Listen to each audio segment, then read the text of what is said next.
Press वार्ता है। मेरे साथ हमारे दोनों लोकप्रिय विधायक आदरणीय धर्मेंद्र जी, आदरणीय युक्ति जी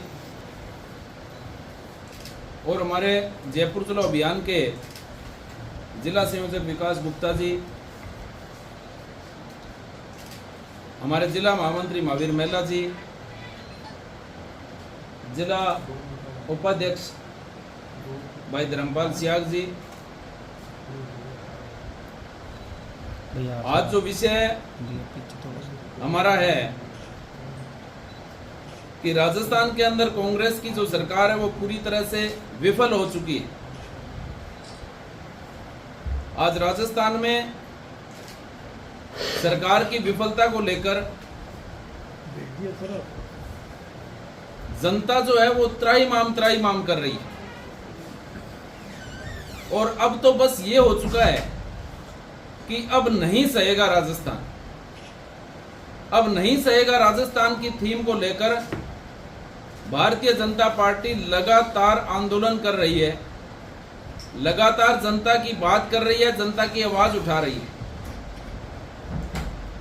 आज हमारे यहाँ के मुख्यमंत्री जी बड़े बड़े दावे करते हैं, विकास की बात करते हैं, गरीब के कल्याण की बात करते हैं, लेकिन मैं आपसे निवेदन करना चाहता हूं कि राजस्थान की सरकार ने अशोक गहलोत के नेतृत्व में अगर कुछ किया है तो राजस्थान भ्रष्टाचार में नंबर 1 पर आ गया है, राजस्थान पेपर लीक में नंबर 1 पर आ गया है, बलात्कार के मामलों में नंबर 1 पर आ गया है, दलितों पर अत्याचार के मामले में 1 नंबर पे है, और प्रदेश के किसानों के साथ जो ऋण माफी का जो झूठा वादा करके ये सरकार सत्ता में आई थी, इससे बड़ा धोखा कोई किसानों के साथ हो नहीं सकता। इसके साथ साथ 5 साल के अंदर 10 लाख अपराध जो है वो इस सरकार के अंदर हुए हैं, जो अपने आप में इस सरकार के लिए शर्मनाक है। इसके साथ साथ सांप्रदायिक दंगे जो राजस्थान के अंदर वो 10 गुना बढ़े हैं। प्रदेश के शहरों में हर 3 में से 1 युवा बेरोजगार है। बेरोजगारी बढ़ाने का काम अगर राजस्थान में किया है किसी ने तो वो कांग्रेस की राजस्थान में कांग्रेस की सरकार ने किया है। राजस्थान भ्रष्टाचार में 1 नंबर पे इसलिए आ गया कि सरकार के योजना भवन में करोड़ों रुपए और सोना बरामद हुआ है। 20,000 करोड़ रुपए का जल जीवन घोटाला हुआ है, और पीपल खूंट में 1,000 करोड़ रुपए की खान 5 करोड़ में बेचने का काम अगर किसने किया है तो इस राज्य सरकार ने किया है। पुलिस का जो भ्रष्टाचार है उससे जनता परेशान है, और तबादलों के लिए शिक्षकों को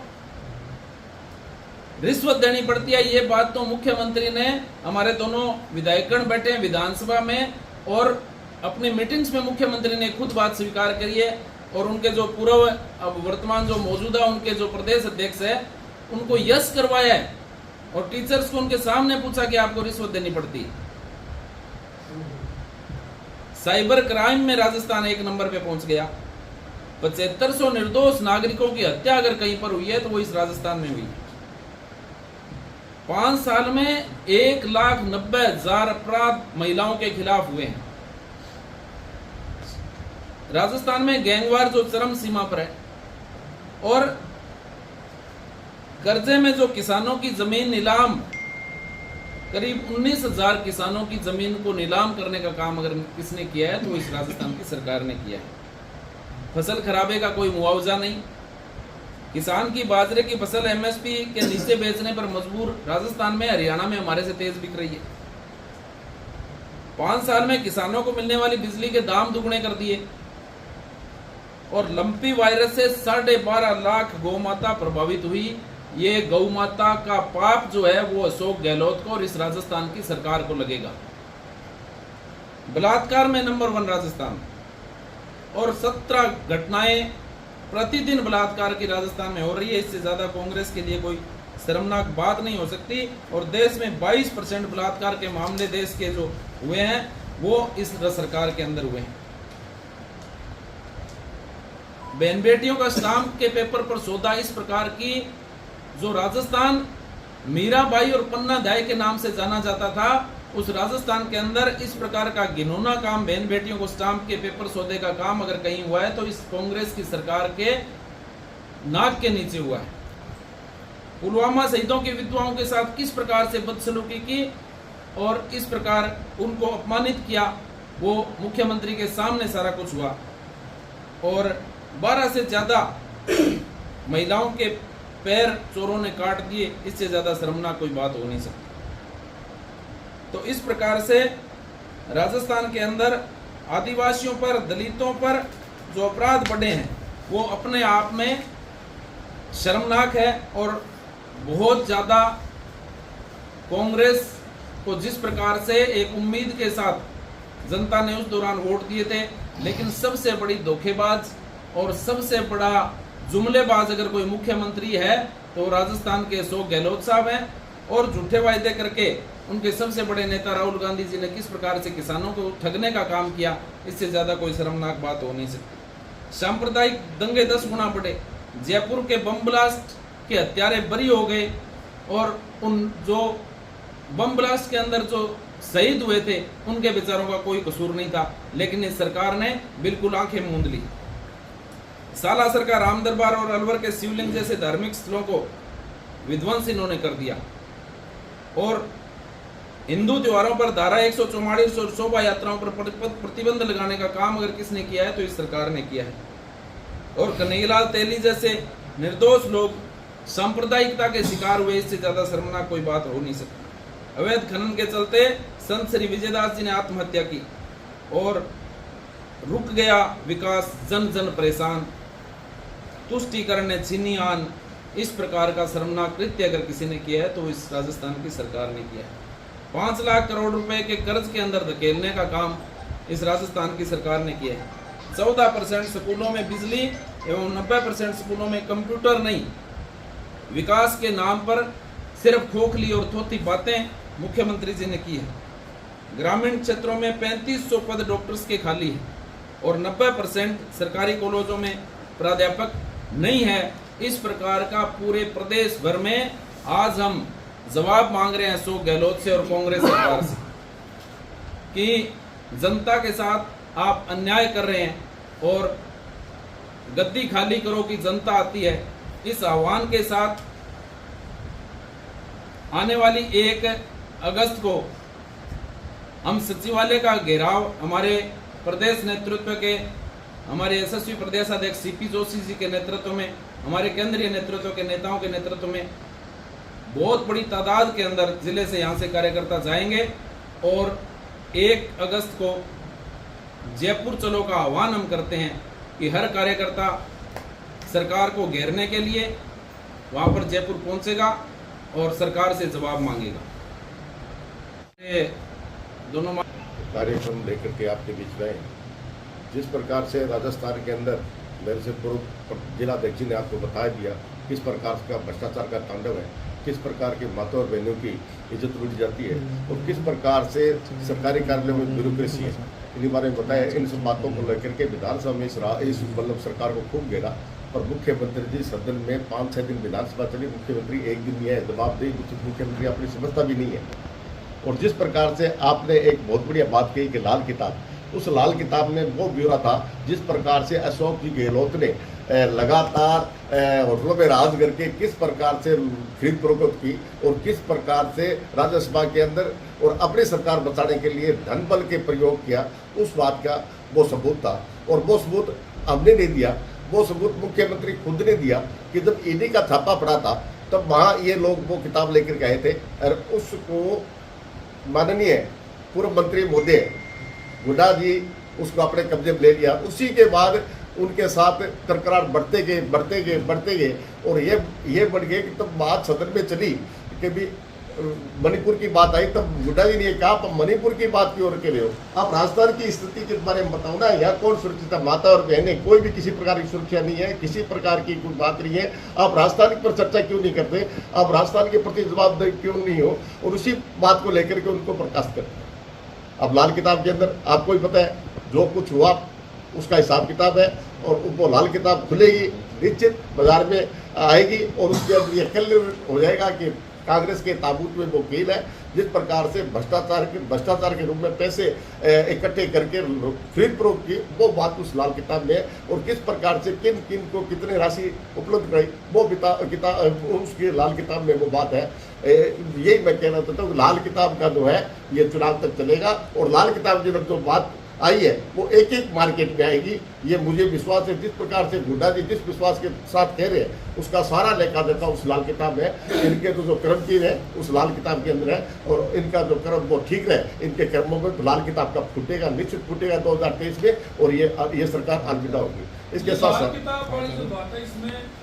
इसके अंदर सारा जो लेन देन हुआ वो लाल किताब के अंदर है। इस मामले में दोनों एक हैं, दोनों चुप हैं। दोनों चुप है, तो वो उसका दोनों का कारनामा उसके अंदर है, और उन्हीं के द्वारा जो किया गया वो सारी बातें उसके अंदर है दलबल की बात। अब इसके साथ साथ मैं आपसे निवेदन करना चाहता हूँ कि हनुमानगढ़ जिले में बाढ़ आई थी, और बाढ़ में भयंकर स्थिति रूप ले ली है।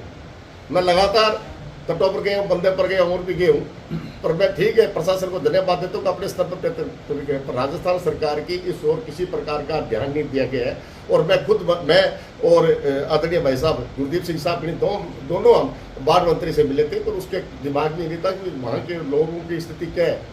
जबकि मैंने उनको कहा कि 8,000 बीघा के लगभग भूमि जलमग्न हो गई, काफ़ी घर जो खेदासरी और भरूसी के बीच में है, काफ़ी घर ढाड़ियाँ पानी में गया, उनकी कोई सर्वे नहीं हुई है, उस फसल का कोई आंकलन नहीं हुआ है। पर आज मैं दावे के साथ भी कह सकता हूँ कि बाढ़ क्षेत्र के अंदर जो काम हो रहा है, या तो कलेक्टर अपनी हैसियत से करवा रही है, या फिर ग्रामीण अपने स्तर पर कर रहे हैं, पर राज्य की तरफ से एक पैसा नहीं है। वहाँ तेल के लिए लोग भटक रहे हैं, ये मेरा खुला आरोप है। दोनों विधायक मांग गए थे, उनको कहा था, उनसे निवेदन भी किया था कि हमारे हनुमानगढ़ जिले की स्थिति नाजुक है, टिब्बी एरिया की स्थिति नाजुक है, पीलीभंगा विधानसभा और राउसर पीलीभंगा की और राउसर तहसील दोनों तहसीलों की स्थिति नाजुक है। आप वहाँ चलिए, लोगों के दुख सुनिए, और जो आपसे सहायता हो आपदा राहत के अंतर्गत वो करिए। और उन्होंने कहा कि मैं अभी कलेक्टर से बात करता हूँ, और आप प्रस्ताव भेजिए। प्रस्ताव तब भेज जाती है। मैं आपको याद दिला देना चाहता हूँ कि 2007 के अंदर राउसर के अंदर बादल फटा था, 2008 में अंतिम दिनों में, और तब बादल फटा था तो मैं उस वक्त विधायक था। मैं धन्यवाद दूंगा पूर्व मुख्यमंत्री वसुंधरा जी को, जिन्होंने तत्काल वहाँ से हेलीकॉप्टर भेजा, और माननीय राजेंद्र राठौड़ को, सुरेंद्र पाल जी टीटी को, भाई लालचंद जी को, और राज सेक्रेटरी को, और सिंचाई सेक्रेटरी को, सबको यहाँ भेजा।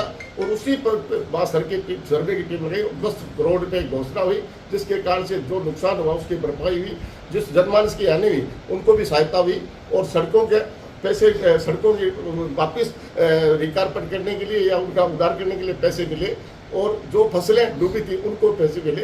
एक जो कल्याणकारी सरकार है वो सोच सकती है, पर अशोक जी गहलोत अपनी अंतरकला के कारण से हनुमानगढ़ जिले के अंदर जो स्थिति हो रही है बाढ़ के कारण से, उस पर ध्यान नहीं दे करके अपने आप में मस्त है।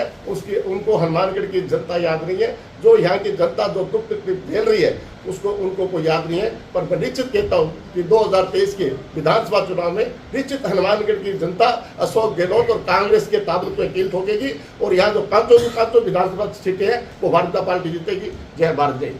पहले आप जब देखा है हमारे दोनों विधायकगण, सभी हमारे क्षेत्र के जनप्रतिनिधिगण, सभी चाहे वो धर्मेंद्र जी हों, गुरदीप जी हों, डॉक्टर राम प्रताप जी हों, कैलाश जी हों, द्रौपदी जी हों, सभी आपने देखा होगा कि हमारे भारतीय जनता पार्टी के सभी नेतागण, सभी कार्यकर्ता, अभी हमारे नगर मंडल अध्यक्ष टाउन के प्रदीप ऐरी जी को आपने देखा होगा, तो पूरी टीम हमारे राष्ट्रीय स्वयंसेवक संघ के सभी कार्यकर्ता, यानी एक समाज सेवी संगठन है, उससे हमें प्रेरणा मिलती है।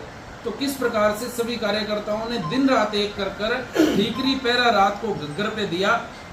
उन सब कार्यकर्ताओं, भारतीय जनता पार्टी का जो संस्कार है, भारतीय जनता पार्टी जो हमें सिखाती है कि सेवा ही संगठन है, इस प्रकार के थीम पर काम अगर कोई करता है तो वो भारतीय जनता पार्टी करती है। तो 28 तारीख को जैसा कि विकास जी ने बताया कि हमारे यशस्वी प्रदेशाध्यक्ष श्रीमान सीपी जोशी जी पल्लू पधारेंगे, और उनका बहुत ही भव्य स्वागत जिले की तरफ से हमारे सभी जनप्रतिनिधिगण, सभी पूरा संगठन, सभी हमारे जिले के पदाधिकारी, सभी विधायकगण, पूर्व विधायकगण, सांसद, सब लोग हम मिलकर एक शानदार ऐतिहासिक स्वागत हमारे सम्मानीय प्रदेश अध्यक्ष जी का करेंगे। और आगामी जो भी कार्य योजना, जो भी व्यवस्था बनेगी उसके बारे में आपको अवगत करा दिया जाएगा। मुख्यालय भी क्या करना, पद ग्रहण का कार्यक्रम है जिला मुख्यालय पे। कुछ सभा जैसा या किस तरह का कार्यक्रम? कार्यकर्ता जितने भी आएंगे वो सभा संबोधन अध्यक्ष जी का होगा। हाँ